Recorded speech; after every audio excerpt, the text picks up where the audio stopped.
மண்டைக்காடு அருகே ஸ்டார்ட் செய்தபோது தீப்பிடித்து எரிந்த ஸ்கூட்டி.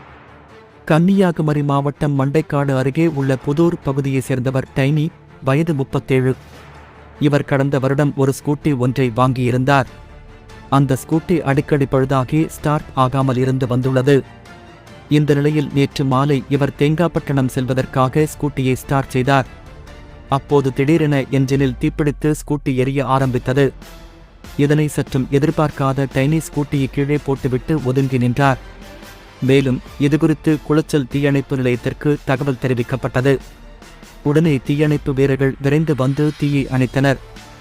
ஆனால் அதற்குள் ஸ்கூட்டி முழுவதுமாக எரிந்து எலும்புக்கூடானது. தொடர்ந்து இதுகுறித்து மண்டைக்காடு போலீசார் விசாரணை நடத்தி வருகின்றனர்.